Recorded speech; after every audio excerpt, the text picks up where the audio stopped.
नमस्कार दोस्तों, मैं मनोज कुमार अग्रहरी अपने YouTube channel made easy with Manoj में आपका स्वागत करता हूं।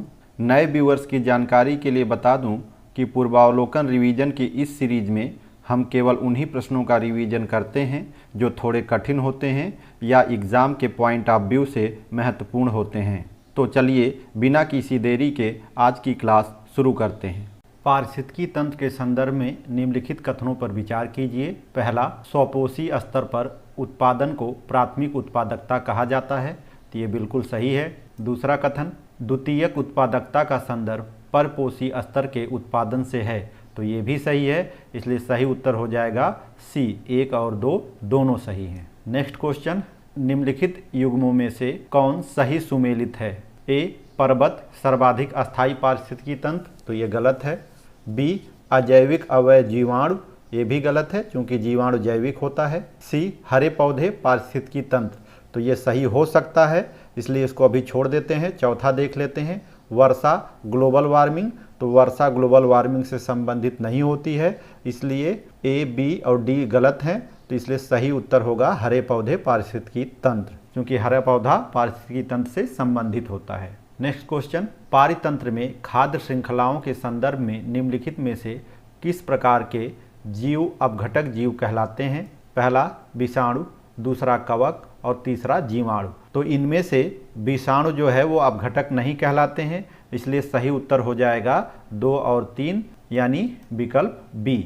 व्याख्या देख लेते हैं। अपघटक वे जीव होते हैं जो अपक्षय या सड़न की प्रक्रिया को तेज करते हैं जिससे पोषक तत्वों का पुनः चक्रीकरण हो सके।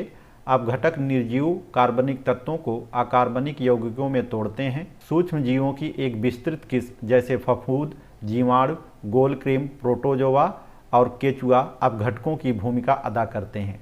ध्यान रखिएगा इन सभी को। नेक्स्ट क्वेश्चन, निम्नलिखित में से कौन सा एक आहार श्रृंखला का सही क्रम है? तो चारों पर विचार करने के बाद सबसे सही है ए, डायटम, क्रस्टेशियाई और हेरिंग। व्याख्या देख लेते हैं। एक साधारण समुद्री आहार श्रृंखला का सही क्रम है डायटम, जो कि स्वपोषी होता है, यानी ये समुद्री पादप है। दूसरे नंबर पर है क्रस्टेशियाई, जो कि शाकाहारी उपभोक्ता है, और तीसरे नंबर पर है हेरिंग, जो कि मांसाहारी उपभोक्ता है। अब शॉर्ट नोट्स देखते हैं। पारिस्थितिकी निकाय में ऊर्जा का प्राथमिक स्रोत सौर ऊर्जा है। जैवमंडलीय पारिस्थितिकी तंत्र में ऊर्जा का प्रवाह एक दिशीय होता है। जैवमंडलीय पारिस्थितिकी तंत्र धरती पर स्थापित सभी पारिस्थितिकी प्रणालियों का योग है। ऊर्जा का प्रवाह अजैविक प्रणाली से जैविक प्रणाली की दिशा में होता है। अब देखते हैं ऊर्जा का प्रवाह एक दिशीय क्यों होता है। तो देखिए, ऊर्जा का मूल स्रोत सूर्य है। सूर्य से ऊर्जा सबसे पहले पेड़ पौधों को प्राप्त होती है, फिर पेड़ पौधों से ये प्राथमिक उपभोक्ताओं को ट्रांसफ़र होती है, फिर प्राथमिक उपभोक्ताओं से द्वितीयक और तृतीयक उपभोक्ताओं को प्राप्त होती है। ऐसा नहीं होता है कि द्वितीयक और तृतीयक उपभोक्ताओं से ऊर्जा प्राथमिक उपभोक्ताओं को मिले, फिर प्राथमिक उपभोक्ताओं से पेड़ पौधों को मिले और फिर पेड़ पौधों से ऊर्जा सूर्य को मिले। तो ये रिवर्स प्रक्रिया नहीं होती है। इसीलिए कहा जाता है कि ऊर्जा का प्रवाह एक दिशीय होता है, जो सूर्य से चलकर पेड़ पौधों, फिर प्राथमिक उपभोक्ताओं, फिर द्वितीयक और तृतीयक उपभोक्ताओं को प्राप्त होती है। नेक्स्ट टॉपिक है पारिस्थितिकी पिरामिड। इसमें से जो प्रश्न पूछा गया है वो जीव भार के पिरामिड के बारे में पूछा गया है, लेकिन पारिस्थितिकी पिरामिड 3 तरह के होते हैं। यहाँ हम तीनों के बारे में थोड़ी थोड़ी जानकारी ले लेंगे। तो पहला है जीव भार का पिरामिड, दूसरा है जीव संख्या का पिरामिड और तीसरा होता है ऊर्जा का पिरामिड। पहले देखते हैं जीव भार का पिरामिड। स्थलीय पारिस्थितिकी तंत्र में जीव भार का पिरामिड सदैव सीधा होता है, जबकि जलीय पारिस्थितिकी तंत्र में जीव भार का पिरामिड उलट जाता है। अब जीव संख्या का पिरामिड देख लेते हैं। स्थलीय और जलीय दोनों पारितंत्रों में जीव संख्या का पिरामिड सदैव सीधा होता है। इसका अपवाद वृक्ष या वन पारितंत्र हैं, जिनके बारे में अभी हम देखेंगे कि वो कैसे उलट जाते हैं। और ऊर्जा का पिरामिड, तो ऊर्जा का पिरामिड सदैव सीधा ही होता है। अब संख्या पिरामिड का अपवाद जो है वो वृक्ष और वन पारितंत्र हैं। इसको आप समझ लीजिए कि कैसे ये उलट जाता है। मान लीजिए ये एक पेड़ है। इस पेड़ पर रहने वाले पक्षियों की संख्या निश्चित रूप से 1 से अधिक होती है, तो इस तरह से इनकी संख्या थोड़ी ज़्यादा हो गई। अब इस पेड़ और इन पक्षियों पर दोनों पर रहने वाले या निर्भर छोटे छोटे कीड़े मकोड़े की संख्या बहुत अधिक होगी, तो इस तरह से आप देख रहे हैं कि वृक्ष या वन पारितंत्र का जो संख्या पिरामिड होता है वो उलट जाता है। ऊर्जा पिरामिड तो ये सदैव सीधा होता है, इसको भी समझ लीजिए कि सूर्य से ऊर्जा जो है उत्पादकों को मिलती है। अब उत्पादकों से ऊर्जा प्राथमिक उपभोक्ताओं को मिलती है जो कि मात्र 10% मिलती है उत्पादक की तुलना में। फिर प्राथमिक उपभोक्ताओं से ऊर्जा मांसाहारियों को मिलती है, वो भी शाकाहारियों की तुलना में 10% ही प्राप्त होती है। तो इसलिए ऊर्जा का पिरामिड सदैव सीधा होता है।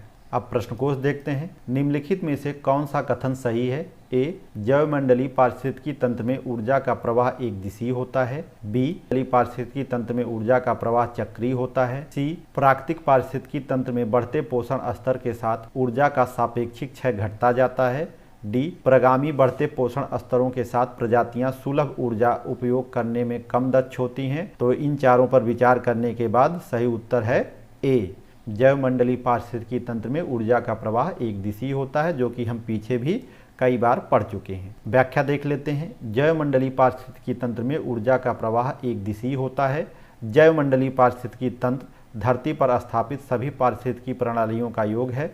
ऊर्जा का प्रवाह अजैविक प्रणाली से जैविक प्रणाली की दिशा में होता है। नेक्स्ट क्वेश्चन, 10% का नियम किससे संबंधित है? ए, ऊर्जा का खाद्य के रूप में एक पोषी स्तर से दूसरे पोषी स्तर तक पहुंचना। बी, उष्मा का एक पदार्थ से दूसरे पदार्थ में पहुंचना। सी, पक्षियों का एक क्षेत्र से दूसरे क्षेत्र में पहुंचना। डी, पानी का एक जोन से दूसरे जोन में पहुंचना। ई, इनमें से कोई नहीं। तो इसका सही उत्तर है ए, ऊर्जा का खाद्य के रूप में एक पोषी स्तर से दूसरे पोषी स्तर तक पहुंचना। हम 10% का नियम पीछे समझा चुके हैं। 10% का नियम लिंडेमान ने 1942 में प्रतिपादित किया था। नेक्स्ट क्वेश्चन, एक पारिस्थितिकी तंत्र में ऊर्जा की मात्रा एक पोषण स्तर से अन्य स्तर में स्थानांतरण के पश्चात ए, बढ़ती है, बी, घटती है, सी, स्थिर रहती है, डी, बढ़ सकती है, घट सकती है।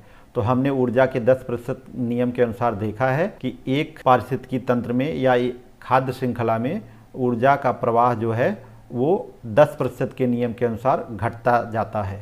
तो 10% के नियम के अनुसार सही उत्तर होगा बी, घटती है। व्याख्या देखते हैं। पारिस्थितिकी तंत्र में ऊर्जा का प्रवाह अजैविक प्रणाली से जैविक प्रणाली की दिशा में होता है। हर पोषण स्तर पर उपलब्ध ऊर्जा की मात्रा घटती जाती है, इसीलिए शीर्ष मांसाहारियों को सबसे कम ऊर्जा की प्राप्ति होती है। नेक्स्ट क्वेश्चन, पारिस्थितिकी तंत्र में उच्चतम पोषण स्तर प्राप्त है। ए, शाकाहारी को, बी, मांसाहारी को, सी, सर्वाहारी को, डी, अपघटक को। तो इसका सही उत्तर है सी, सर्वाहारी को। नेक्स्ट क्वेश्चन, जीव भार का पिरामिड किस पारिस्थितिकी तंत्र में उलट जाता है? तो अभी हमने देखा था कि स्थलीय पारिस्थितिकी तंत्र में जीव भार का पिरामिड सीधा होता है और जलीय पारिस्थितिकी तंत्र में उलट जाता है। तो यहाँ दिए गए ऑप्शन में सही उत्तर होगा बी, तालाब। तालाब में जीव भार का पिरामिड उलट जाता है। व्याख्या देख लेते हैं। पारिस्थितिकी तंत्र के विभिन्न स्तरों के प्रति इकाई क्षेत्र में उपस्थित जीव भार के रेखाचित्रीय निरूपण को जीव भार का पिरामिड कहते हैं। स्थलीय पारिस्थितिकी तंत्र में जीव भार का पिरामिड सीधा होता है, जबकि जलीय पारिस्थितिकी तंत्र में जीव भार का पिरामिड उलट जाता है। नेक्स्ट टॉपिक है जैववानिकी या जैविक आवर्धन।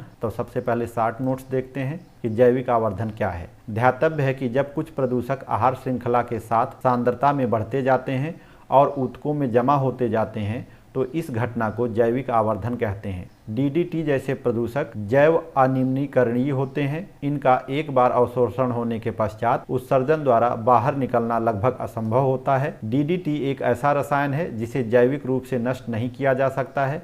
खाद्य श्रृंखला में डीडीटी का सांद्रण प्रथम स्तर पर सबसे कम, द्वितीय स्तर पर उससे अधिक एवं तृतीय स्तर पर सबसे अधिक होगा। घास स्थल पारितंत्र में चूंकि सांप एक तृतीयक उपभोक्ता है, अतः डीडीटी का सांद्रण सांप में सबसे अधिक होगा। ये सामान्यतः जीवों के बसा वाले ऊतकों में जमा होते हैं। नेक्स्ट क्वेश्चन, जैववानिकी के संबंध में निम्नलिखित कथनों में से कौन से सही हैं? पहला कथन, इसका शाब्दिक अर्थ है जीवन का प्रबंधन। दूसरा, यह पारिस्थितिकी का पर्याय है। तीसरा, यह प्राकृतिक तंत्रों के मूल्यों पर बल देता है जो मानव तंत्रों को प्रभावित करते हैं। तो इसका सही उत्तर है 2 और 3, क्योंकि जैववानिकी का अर्थ जीवन का प्रबंधन नहीं होता है, इसलिए एक गलत हो जाएगा, बाकी 2 और 3 सही हैं। नेक्स्ट क्वेश्चन, पारिस्थितिकी तंत्र में डीडीटी का समावेश होने के बाद निम्नलिखित में से किस एक जीव में उसका संभवतः अधिकतम सांद्रण प्रदर्शित होगा? ए, टिड्डा, बी, भेक, सी, सांप, डी, मवेशी। तभी हमने पीछे देखा था कि सबसे अधिक सांद्रण सांप में होगा, तो सही उत्तर होगा सी। व्याख्या देख लेते हैं। खाद्य श्रृंखला में डीडीटी का सांद्रण प्रथम स्तर पर सबसे कम, द्वितीय स्तर पर उससे अधिक एवं तृतीय स्तर पर सबसे अधिक होगा।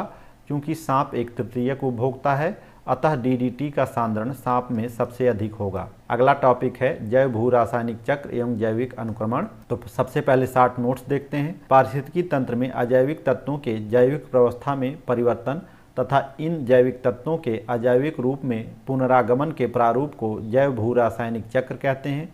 प्रकृति में नाइट्रोजन, फास्फोरस, कार्बन इत्यादि तत्वों के जैव भू रासायनिक चक्र पाए जाते हैं। इधर के प्रश्न बहुत आसान रहे होंगे या उनका दोहराव हुआ होगा, इसीलिए हटा दिया गया है। नेक्स्ट क्वेश्चन, पारिस्थितिकी तंत्र के तत्वों के चक्रण को क्या कहते हैं? अभी यहाँ हमने पढ़ा है, क्या कहते हैं? जैव भू रासायनिक चक्र। नेक्स्ट क्वेश्चन, घास स्थलों में वृक्ष पारिस्थितिकी अनुक्रमण के अंश के रूप में किस कारण घासों को प्रतिस्थापित नहीं करते? ए, कीटों एवं कवकों के कारण, बी, सीमित सूर्य के प्रकाश एवं पोषक तत्वों की कमी के कारण, सी, जल की सीमाओं एवं आग के कारण, डी, उपयुक्त में से कोई नहीं।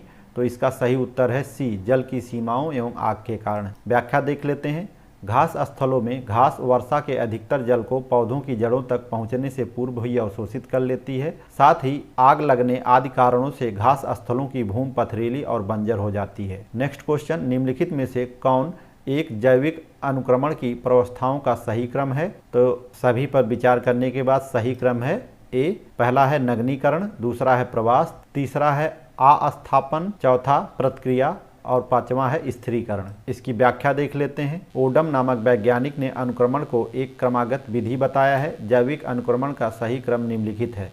पहला है नग्नीकरण, दूसरा है प्रवास यानी माइग्रेशन, तीसरा है आस्थापना और चौथा है प्रतिक्रिया और पांचवा है स्थिरीकरण। अगला टॉपिक है पारिस्थितिकी आंदोलन। पहले 60 नोट्स। चिपको आंदोलन। चिपको आंदोलन पेड़ों की कटाई को रोकने के लिए किया गया एक महत्वपूर्ण आंदोलन था।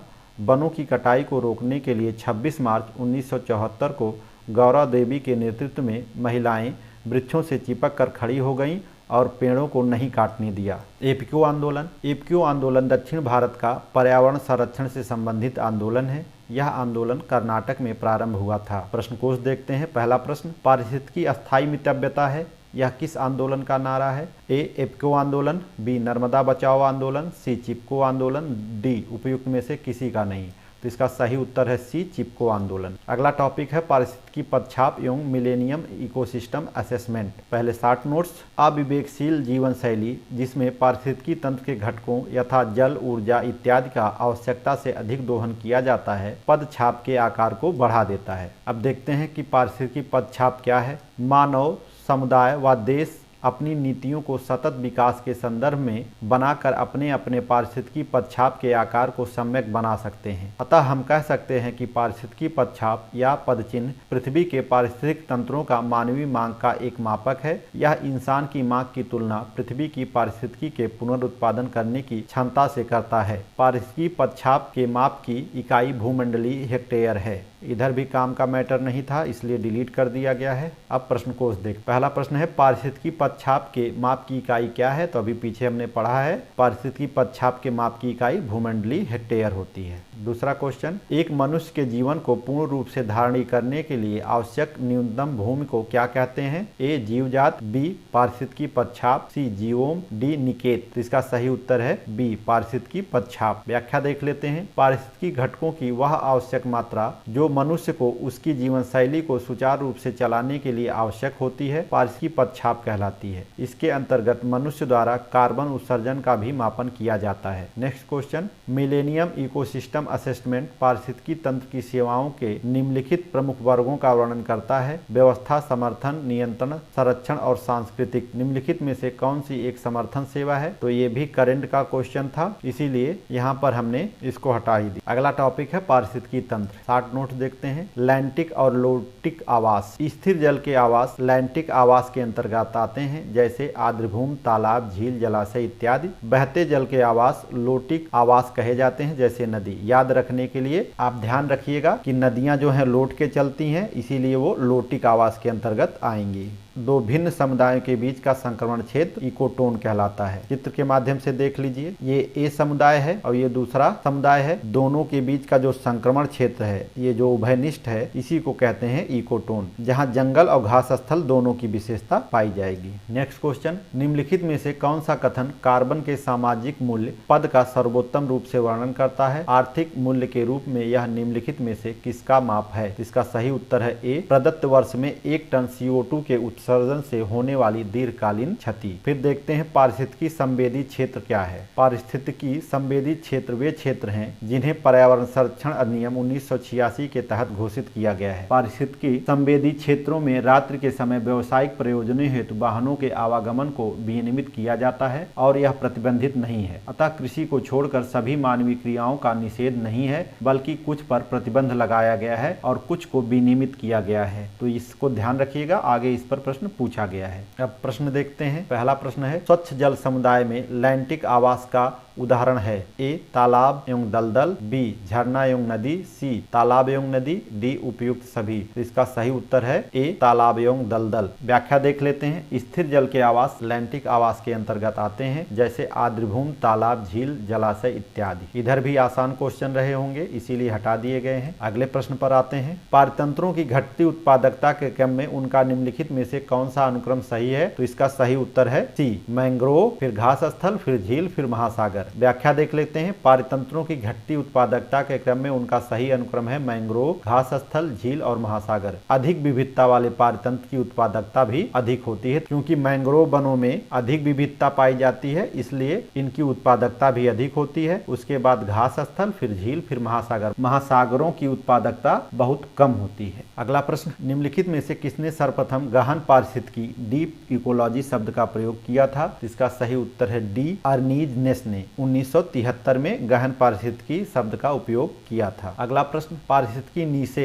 या आला की संकल्पना को प्रतिपादित किया था? किसने किया था? ग्रीनेल ने 1917 में। सही उत्तर होगा ए। नेक्स्ट क्वेश्चन, भारत में पारिस्थितिकी के सरोकारों एवं उनके विषय में पारित कानूनों के वर्षों की सूची को पढ़िए। तो पहला है वन्यजीव संरक्षण, तो वन्यजीव संरक्षण 1972 में पारित किया गया था। दूसरा है पर्यावरण संरक्षण, तो ये 1986 में। सी, जनजातियों एवं अन्य पारंपरिक वन निवासियों के अधिकारों को मान्यता, तो ये मान्यता 2013 में ना देके 2006 में दी गई थी। और तीसरा है डी, वन संरक्षण, तो वन संरक्षण कानून 1988 में पारित ना होकर 1980 में पारित हुआ था। तो यहाँ पर हमने जो गलत उत्तर दिया गया था उसको संशोधित कर दिया है, और मूल रूप से ये प्रश्न गलत था, इसीलिए इसको स्टार बना दिया गया है। नेक्स्ट क्वेश्चन, निम्नलिखित में से कौन किसी जल निकाय में घनत्व प्रवणता को दर्शाती है? ए, एकोक्लाइन, बी, हेलोक्लाइन, सी, पिक्नोक्लाइन, डी, थर्मोक्लाइन। तो इसका सही उत्तर है सी, पिक्नोक्लाइन। व्याख्या देख लेते हैं। पिक्नोक्लाइन किसी जल निकाय में घनत्व प्रवणता को दर्शाती है। हेलोक्लाइन किसी जल निकाय में लवणता प्रवणता को दर्शाती है। थर्मोक्लाइन किसी जल निकाय में गहराई के साथ साथ तापमान परिवर्तन को दर्शाती है। नेक्स्ट क्वेश्चन, पारितंत्र उत्पादकता के संदर्भ में समुद्री उत्प्रवाह क्षेत्र इसलिए महत्वपूर्ण है क्योंकि ये निम्नलिखित माध्यमों से समुद्री उत्पादकता को बढ़ाते हैं। ए, अपघटक सूक्ष्म जीवों को सतह पर लाकर, दूसरा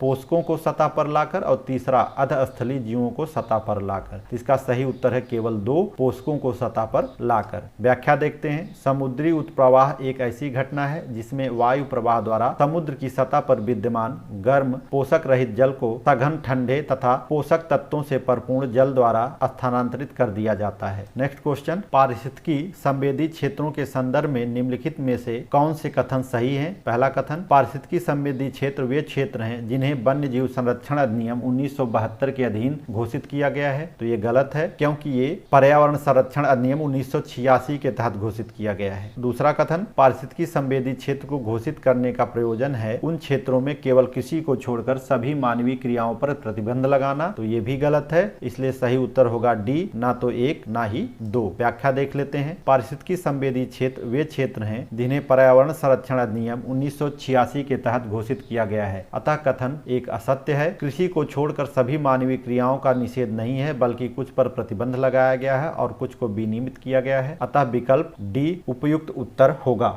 इस उम्मीद के साथ कि हमारा यह प्रयास आपके लिए उपयोगी होगा और आप हमारे प्रोत्साहन हेतु इसे अपने दोस्तों से शेयर कर रहे होंगे। आज की क्लास समाप्त करते हैं। जय हिंद।